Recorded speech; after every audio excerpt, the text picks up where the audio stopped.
Same referee who produced the stoppage when Marco Antonio Rubio went down early in the second round in Carson last fall. Since then, Golovkin went to Monte Carlo and went into the 11th round against Martin Murray, longest tour of duty in the knockout streak, and right hands and left hooks upstairs. Now he has a harder target to find. Triple-G Monroe out before he unleashes the heavy artillery. Well, he's feeling Monroe's jab early. Monroe's landed a couple of long right jabs and slipped in a left hand across the top. Yeah, he won't feel Monroe out as long as he thinks or thought he was going to feel him out, because Monroe will get too comfortable if Triple G doesn't hit him with something pretty hard early. At the beginning, now Golovkin begins to open up and fire some heavy shots. And there's a hard right hand by Golovkin. Darnell Boone knows what it is to be hit with a brick. That's his only loss, was come up through the ranks and fought Darnell Boone, has either lost or nearly lost to him. Golovkin landed a short right hand inside. Momentarily.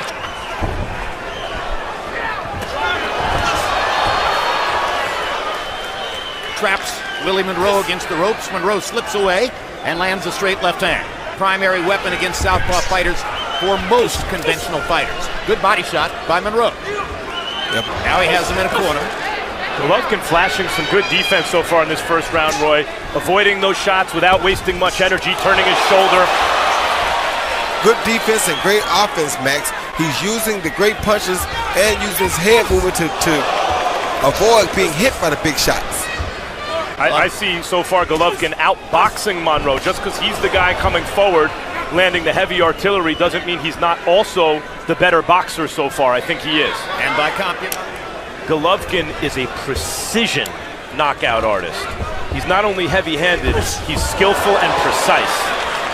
Crowd oohs and ahs at the body shot to the belt line by Golovkin. Left hook.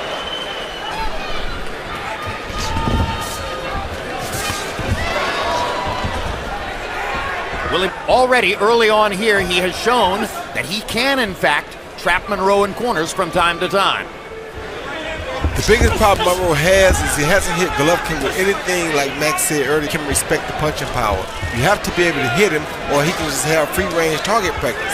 And when he can have free-range target practice, that's what happens. Down goes Monroe. He trapped him, and down went Willie Monroe. Hey, are you okay? Trying to get his legs back. His legs are not back. But like I said, Jack Reese, let Golovkin have free-range target practice at you, because he's going to catch you sooner or later. Oh, Golovkin had a wide-open shot with a left hook and missed it. He could have brought a finish to this. Once again, traps Monroe in the corner. And Monroe's still weary on his feet, and Golovkin won't give him room to think. Cosby keeping the pressure on. Down goes Monroe for the second time. We've got a minute still to go in round number 2. Of course they are, Jim. They came to see the knockout artists, and they're seeing them. Golovkin's got 46 seconds left in the round. Oh, good shot by Monroe. The best shot that Monroe's landed this fight is that left uppercut. And another one. Lands a second left uppercut. And Gennady shakes it off and comes back. Right hand, left hook to the body. One more shot upstairs, there it is. Overhand right, hurt him really bad. But Gennady's being very careful because he knows that Monroe is trying. So Gennady's being very smart here. Monroe showing big heart, not just fighting to survive, not just tying him up, throwing punches back. 10 seconds to go in the round. Willie Monroe gets a momentary edge there as Jack Reese warned on the low blows. And Golovkin with one more rally can't get him out. Problem, because after he throws his left hook, his head stays up, and Triple G could counter the left hook. His the right worst hook. combination possible because his head stays up and his Like hands that. go down. Yeah, he counters the right hook from Monroe with his own left hook. See Monroe land much of anything until Triple G hurt him. And now What he has to do, Max, is no sense in trying to pity-pat with a banger when you already see that the banger can put you down. You have to make him respect you, or he'll continue to walk through your punches until he gets the knockout. Monroe getting his, and Monroe has some counter-punching opportunities finally, but when they were just boxing before Monroe was hurt, I don't think that Monroe was hitting him with anything hard. He wasn't hitting him much, period. Triple G's defense has looked really good tonight. His defense is really good, but Monroe has to start putting some power on punches to get respect, or he won't be in this fight long. There you go. Yeah. As I said, A couple of good body shots by Monroe. Golovkin has been looking to the body this round, now throws two upstairs. And you got to watch that left hook from Triple G, because Triple G trying to set it up again. Golovkin obviously believes Monroe can't hurt him, and he may be right about that. We know Golovkin can obviously hurt. Knocking out Daniel Gill while getting hit in the mouth with the right hand. Took a couple of punches from Rubio and Curtis Stevens. No, but these are not pity pats he's been throwing this round so far, Monroe. Well, And ripping to the body as well as he can. And Golovkin comes back with a couple of body shots of his own. Straight right hand landed for Gennady. Another straight right hand lands for Gennady. Leaping in to try to get in a left hook. and Monroe actually would do better if he just sit down and fight and quit moving, because when he comes up high to move, it's when he gives Gennady a chance to hit him with a big shot. Fight. Stop punching. Okay, Jim, I got a 3-0, 30-25 Gennady Golovkin. You got to give him a 10-7 round for the 2 knockdowns in round number 2, Jim. So, that gives him a real big lead on the scorecards. If he isn't made Gennady Golovkin just out banging Willie Monroe. Willie would be smart, just like Roy said, to stay off the ropes and use this ring. The ring is huge. It's a very big ring. Willie's got a lot of room to move if he'd stay off those ropes and stop circling along the ropes where Gennady catches him constantly. 3-0, Golovkin. Well, the point is that Golovkin makes a big ring small by cutting it off, and that's the reason that Monroe has been on the ropes and in the corner. Although, Roy, as you said, now that he's bunkered down and started to fight in the middle of the ring, he's had more success. Well, he hit Gennady with a really good right hook to the body early, but he didn't follow it up. If he'd have followed it up, it would have been a very impressive thing to see. And when he stands here and fights, at least he does punch back. When he runs away, he only gets hit. He's not landing anything running, so he should go ahead and just take it right here and either win it or lose it right here in the center of the ring. Quit running and giving Gennady the edge or giving him that room to work with. Make it tough for him. So minor upset already that Monroe's here firing back in the 4th round after the way he looked in that 2nd round. Yes, it is, but it's because he's fighting more now. But he got to throw power punches when he throws, because when you throw those, just look at him and tell him, come on. And sometimes that can be a confidence taker. When you hit a guy, You got to feel those shots Monroe just laid on Golovkin. oh, he felt them, but Monroe has to throw more and not listen to what Gennady says. He just has to keep doing the same thing.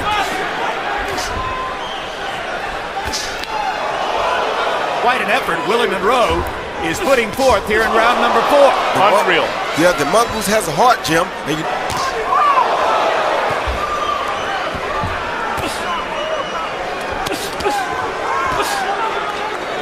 This is with all you got, and he tells you to come on anyway. I don't care how good your chin is.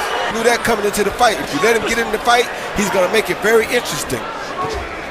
Just got to make sure he doesn't get caught with any of those big punches. He's hit Gennady Golovkin with 7 or 8 clean headshots with real stuff. He may not make it through the rest of the fight, but he certainly earned Golovkin respect. He Yes, is he has. flying Great Gennady's shot. head in this round. On him. Well, he's only got 6 knockouts among his 19 wins. But he told us, We shouldn't be terribly shocked that Golovkin is able to take his punch. yeah, but he told us yesterday that we think he is. He just hasn't had a chance to really prove it. Round 4 was a Herculean effort. Harold Letterman gave that round to Willie Monroe. I agree with Harold. I mean, Uppercut lands for Golovkin. Seemed to hurt Willie Monroe. maybe. Punch you like this. Look at the hard left hand by I Monroe. mean, Monroe is hitting Golovkin with shots where Golovkin's head is snapping and the sweat is flying. It's because he's not punching. When he's punching, he does better. But when he tries to defend and allows Golovkin to hunt, he gets caught every time. You can't let Golovkin just stalk you. And The academic, but hook high on the top of the head hurt him really bad, Jim. And you can't let him just come at you free range or free will. You have to make him avoid you or avoid your power punches before he can punch back. Golovkin lands a left hook, 2 straight right hands. Golovkin once again motioning to him like, come on, keep firing. You know, for Hit three, me. I want a chance to counter back. you know, Well, Monroe may be learning something about himself in this fight, that he's a better fighter when he stays in the pocket and lets his talent and skill take over, rather than just trying to minimize contact and get away. 3 good punches by Monroe that he didn't counter back. That was another one. Good 1-2 Up to like 24 real hard headshots Golovkin has taken in the last couple rounds. Golovkin is just as tired as he is. Abel Sanchez wants more activity from Golovkin, figuring it'll decrease Monroe's activity. But Golovkin, And Monroe has abandoned the body attack, but he should attack the body some too, because appears to be visibly slowing down in the 5th round.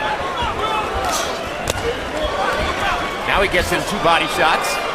Fight. And now Monroe's in a corner against the ropes. This is where Golovkin has done damage before. Hard shot by Monroe. you see Jim, Monroe fighting off the ropes now. yeah, but those pity pat punches will get him caught with a big shot if he's not careful. Pity pats for 1 big shot. That's a shot that often does damage for him. He's making Gennady work though. Don't get it twisted. Quick left hook for Golovkin. Hard right hand. You see, Monroe has to deliver the same thing to Golovkin. And instead of really working the body, and it may have preserved Monroe's legs for this point in the fight. In the last minute or so, Golovkin seems to have 47%. Monroe, about half as many, 56 out of 169. Golovkin took over the punch count leadership in the last round again. Hurt him with a right uppercut. Right uppercut hurt him really bad, John. He's wobbled Monroe again. Yeah, right He's got him against the ropes. Oh, right uppercut hurt him really bad, and the hook just hurt him even worse. He's out of here. 3rd knockdown, 3rd time, 6, here in the 6th. 7, 8, 9, 10. You just beat it. You just beat it. You got to move faster. He You want to should stop it, continue? Jim. His legs are You gone. want to continue? His legs are gone. Yes, thank you. Yeah. Willie Monroe says to Jack Reese, I don't want to continue. He said, I'm done. And he was. 6th round technical knockout for Gennady Golovkin. Maybe he showed a moment of vulnerability or two. Maybe he tantalized future opponents. But at the end of the day, it's knockout number 20 in a row.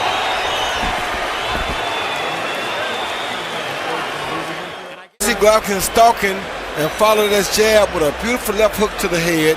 You saw that coming because he was allowing Golovkin to stalk without any pressure or without any worry of being punched back. Anytime Golovkin can stalk like this, he's bound to catch you with something big soon. Beautiful left hook right on the button, sent Monroe down. In knocking Monroe down twice, Golovkin landed 24 out of 51 punches by CompuBox count in the 2nd round. 22 of the 24 were power shots. The left hook appeared to do the most damage, Roy. Yes, the left hook did do the most damage, and it's mainly because when Monroe throws his left hand or his right hook, he kind of stays high, Jim. And you saw it in the 1st round. I didn't mention it, but I saw it in the 1st round that the left hook could be a problem because after he throws his left hook, his head stays up, and Triple G could counter the left hook. It's his the right worst hook combination possible because his head stays up and his like hands that. go down. Yeah, he counters the right hook from Monroe with his own left hook. I really didn't see Monroe land much of anything until Triple G hurt him. And now Triple G's more open because he's looking for the kill. Signature punch. Then Triple G, knowing he had his opponent done, threw an overhand right followed by a left hook. Now he smelled. Ladies and gentlemen, here at the Fabulous Forum, the end comes at 45 seconds in round number 6 as referee Jack Reese has to call a halt to the contest. The winner by TKO victory and still undefeated and still the middleweight champion of the world, Gennady Triple G